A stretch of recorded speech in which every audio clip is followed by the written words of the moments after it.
Hello friends, so welcome again on WITS Academy. After finishing the all rules of present indefinite tense, we are going to discuss some questions and we check our knowledge that what we have learned in previous classes. So there are some following questions and one by one we are going to take it and find the error. So friends, हम लोग present indefinite tense पढ़ लिए हैं और सारे rules भी उनका बहुत अच्छे से देख चुके हैं। तो यहाँ हम लोग बात करेंगे वन बाय वन एक क्वेश्चन पे और देखेंगे हम लोग का नॉलेज कितना इससे बड़ा है। अगर नॉलेज नहीं बड़ा है, अगर यहाँ हम लोग एरर फाइंड नहीं कर पा रहे हैं, देख नहीं पा रहे हैं कौन सा सेंटेंस सही है या गलत है, तो हमें फिर से वो वीडियो देखने की जरूरत पड़ेगी। सो आइए स्टार्ट करते हैं हम लोग। पहला क्वेश्चन है आपका, buses are running on this road every hour. ध्यान से देखिए, buses are running on this road every hour. और हम लोगों ने प्रेजेंट इंडेफिनिट टेंस में सीखा भी था frequency of time, adverb of frequency में देखा था टाइम के बारे में। तो आप लोग बताइए इसमें क्या गलत हो सकता है। Now you should tell me what error in this sentence. तो देखिए यहाँ पे बसेज आर रनिंग बिल्कुल गलत है, क्योंकि एवरी आवर दिया हुआ है। हमने बताया था जब भी frequency of time adverb of frequency के रूप में यूज होगा, यहाँ पे एवरी और क्या है, टाइम दिया है, टाइम डिनोट कर रहा है। और प्रेजेंट इंडेफिनिट में जब टाइम डिनोट करता है तो उसको हम प्रेजेंट इंडेफिनिट में बनाते हैं। यहाँ पे प्रेजेंट कॉन्टिन्यूअस टेंस है, क्या है, कॉन्टिन्यूअस टेंस है जो प्रेजेंट इंडेफिनिट में बनेगा। बसेज आर नहीं होगा, बसेज क्या हो जाएगा, रन। और रन होगा, रन्स नहीं होगा, क्योंकि क्या है, बसेज प्लरल सब्जेक्ट है, इसीलिए रन क्या हो जाएगा, फर्स्ट फॉर्म का यूज होगा। तो आपको ये पहला समझ में आ गया होगा, बसेज रन होगा। क्यों रन होगा, क्योंकि वहां पे क्या दिया है, एवरी आवर दिया हुआ है, और एवरी आवर का मतलब वो काम फ्रीक्वेंसी में हो रहा है, इसीलिए यहाँ पे प्रेजेंट इंडेफिनिट का यूज होगा, not present continuous tense. After this अगर इस पे हम बात करें तो इसे लिखा है, his mother told him that the sun is rising in the east. अगर आपको थोड़ा सा भी याद आ रहा होगा तो इसको आसानी से पकड़ सकते हैं आप। ये सवाल है यूनिवर्सल फैक्ट का। यूनिवर्सल फैक्ट में हमने बताया था जब भी कोई चीज यूनिवर्सल मतलब एकदम सही हो तो प्रेजेंट इंडेफिनिट में ही यूज होगा। और यहाँ बताया जा रहा है द सन इज राइजिंग, जबकि ये क्या है, गलत है। इज राइजिंग आपका क्या हो जाएगा, गलत हो जाएगा, और ये आपका सेक्शन गलत होगा। इज राइजिंग की जगह पे राइजेज होगा, क्या हो जाएगा, राइजेज।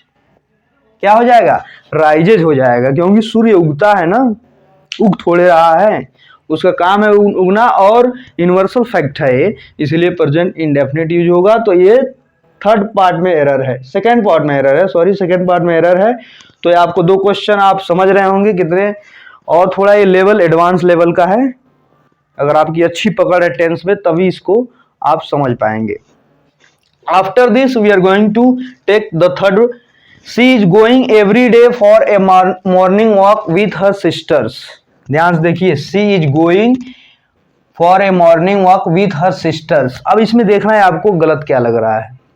तो यहां दिख रहा है she is going every day, देखिए इसको ध्यान से, she is going every day. अब हमने बताया था जब भी every day, always, often, sometimes, जब भी ये यूज हो जाए, यानी एडवर्ब ऑफ फ्रीक्वेंसी जब भी यूज हो जाए तो ये क्या हो जाएगा, यहाँ पे सी गोज हो जाएगा, क्या हो जाएगा, गोज। यानी गलत है आपका इस वाले सेंटेंस में, फर्स्ट पार्ट में आपका क्या है, एरर है। तो आपको ऊपर के तीन सेंटेंस में देखकर पता चल रहा है कि अगर आप सही से जानते हैं तो आसान है चीजें फाइंड करना। अब बात करते हैं फोर्थ पे, ध्यान से देखिए।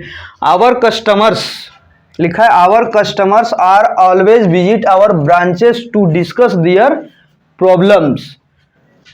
Our customers are always visit. अब देखिए ऑलवेज आपको ध्यान में आ रहा होगा, और इतना विजिट के पहले भी आया है, हमने बताया था विजिट के पहले आता है, लेकिन बट यहाँ पे आर आपका क्या है, गलत है। क्योंकि प्रेजेंट इंडेफिनिट टेंस में जब ऑलवेज यानी जब एडवर्ब ऑफ फ्रीक्वेंसी दिया जाता है तो आर का यूज नहीं किया जा सकता। ये केवल यहाँ पे क्या हो जाएगा, आर गलत है यानी फर्स्ट पार्ट में एरर है, ये आपका आर गलत हो जाएगा। तो आप देख रहे हैं आर दिया हुआ है, जबकि हम जानते हैं ईजीएमआर का यूज प्रेजेंट इंडेफिनिट टेंस में नहीं होता है। तो फोर्थ आपको समझ में आ गया। आगे बढ़ते हैं 5 पे। The teacher said to me does he writes every day and memorise the notes. The teacher said to me does he writes and memorise the notes. अब इसमें देखिए ये सब पार्ट बिल्कुल सही है, ये वाला this part is very correct. But यहाँ देखिए डज ही राइट्स, अगर आप जानते होंगे यस नो टाइप का है, और ये इंट्रोगेटिव में जब डज का डू का यूज किया जाता है तो उसमें वर्ब की हमेशा फर्स्ट फॉर्म यूज की जाती है। क्यों? क्योंकि डज तो ऑलरेडी सिंगुलर फॉर्म है, डज सिंगुलर फॉर्म है, आपको बताया कि डज होता है, डू होता है, डिड होता है और डन होता है। ये सिंगुलर फॉर्म है, फर्स्ट फॉर्म है, सेकेंड फॉर्म है, या थर्ड फॉर्म है, ये क्या है, सिंगुलर फॉर्म है। तो सिंगुलर फॉर्म डज होता है, इसीलिए यहाँ पे यस है, यस का यूज नहीं किया जाता। और आप जानते हो कि इंट्रोगेटिव सेंटेंस के बाद हमेशा वर्ब की फर्स्ट फॉर्म यूज होती है। तो यहाँ डज ही क्या हो जाएगा, राइट्स हो जाएगा, क्या हो जाएगा, राइट्स हो जाएगा, राइट हो जाएगा सॉरी, और ये आपका सेंटेंस सही हो जाएगा। तो 5वें सेंटेंस में क्या होगा, डज ही राइट होगा, क्या हो जाएगा, डज ही राइट। आइए बात करते हैं 6 पे। The principal told the class, ध्यान देखिए, the principal told the class that the earth is moving round the sun. फिर आ गया उसी पे सेकेंड वाले क्वेश्चन जैसे है, that the earth is moving, क्या धरती सूर्य के चारों ओर घूम रही है कि घूमती है, घूमती है। और सबसे बड़ी बात यूनिवर्सल फैक्ट है, तो द अर्थ इज मूविंग नहीं होगा, द अर्थ मूव्स हो जाएगा, क्या हो जाएगा, मूव्स। द अर्थ क्या हो जाएगा, मूव्स राउंड द सन। तो आपका सेकेंड पार्ट में क्या है, एरर है यहाँ पे। अगर मूव्स हो जाएगा तो सेंटेंस बिल्कुल क्या हो जाएगा, करेक्ट हो जाएगा। 7 में बात करते हैं। आल्दो दियर विजाज, ये वीजा का प्लरल फॉर्म है, विजाज। Although their visas will expire in September, ध्यान से देखिए इसको, they can have them extended for 6 months. Although their visas will expire in September, they can have them extended for 6 months. अब इसमें find करिए error, एक बार सोचिए क्या गलत हो सकता है इसमें। आपको हमने बताया था तीसरा रूल्स प्रेजेंट इंडेफिनिट टेंस का, फ्यूचर अरेंजमेंट। जब कोई चीज फिक्स हो जाए, देखिए यहाँ पे इन सितंबर आए कि नहीं, सितंबर में बात फिक्स हो जाएगी कि एक्सपायर हो जाएगा। जब एक्सपायर हो जाएगी सितंबर में तो यहाँ विल का यूज नहीं होगा। सिंपल फ्यूचर क्या हो जाएगा, सिंपल प्रेजेंट में बनता है जब टाइम आपकी फिक्स हो जाए फ्यूचर में। ध्यान सुनिएगा, जब टाइम फ्यूचर में फिक्स हो जाए तो क्या बनेगा, प्रेजेंट इंडेफिनिट बनेगा। तो आपको यहां तक बात बिल्कुल समझ में आ गई होगी। विल नहीं होगा क्योंकि प्रेजेंट इंडेफिनिट टेंस में यूज होगा। 3 क्वेश्चन और बचे हैं, इस पे बात कर लेते हैं। ये देखिए 8 में है, she is often coming to me on Sunday.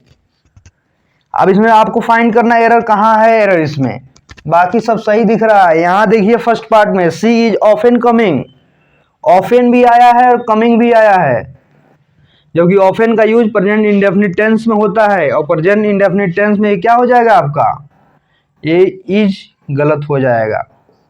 और सी ऑफन क्या हो जाएगा, कम्स हो जाएगा, यहाँ पे कम्स। सी ऑफन क्या हो जाएगा, कम्स, क्योंकि वह आती है।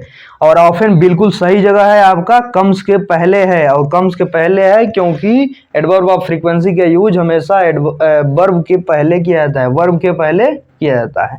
तो आपका 8वां भी फर्स्ट पार्ट में एरर होगा। इसका सही जवाब होगा C often comes to me on Sunday. Okay, next 9, they come always in time. अब देखिए इसमें कहीं सेक्शन नहीं बनाया गया, लेकिन आपको इसको सही करना है। दे कम ऑलवेज इन टाइम, इसी का रूल है एकदम, लेकिन यहां गलत कहां है आप सोचिए। They come always adverb of frequency verb के बाद चला गया है, और this is impossible in English grammar कि ये एडवर्ब ऑफ फ्रीक्वेंसी वर्ब के बाद जाए। तो इसीलिए दे ऑलवेज क्या हो जाएगा, कम, कम यहां यूज हो जाएगा आपका। और दे आपका प्लरल सब्जेक्ट है तो कम ही होगा, कम्स नहीं होगा। आइए बात करते हैं last but not least, when does he goes to market with his friends. When does he goes to market, अब देखिए यहाँ पे what a beautiful sentence, and there is when. तो यहाँ पे आपका डज दिख रहा है कि नहीं, तो डज आपका यहाँ आया है तो ही गोज गलत हो जाएगा, आपका क्या हो जाएगा, गो हो जाएगा। व्हेन डज ही गो, तो आपका गो यूज होगा, क्योंकि इंट्रोगेटिव सेंटेंस में हमेशा हम लोग वर्ब की फर्स्ट फॉर्म का यूज करते हैं। तो ये थे आपके प्रीवियस क्लासेस पे बेस्ट कुछ क्वेश्चंस। उम्मीद है आपको समझ में आया होगा। अगर आप सही से वीडियो को देखे होंगे तो एक क्वेश्चन उतने भी टफ नहीं है कि इसमें एरर फाइंड नहीं किया जा सकता। और टेंस में प्रेजेंट इंडेफिनिट टेंस बहुत ही इंपॉर्टेंट टॉपिक है, इसको बिना समझे आगे चलना थोड़ा टफ होता है। तो thank you so much for joining me.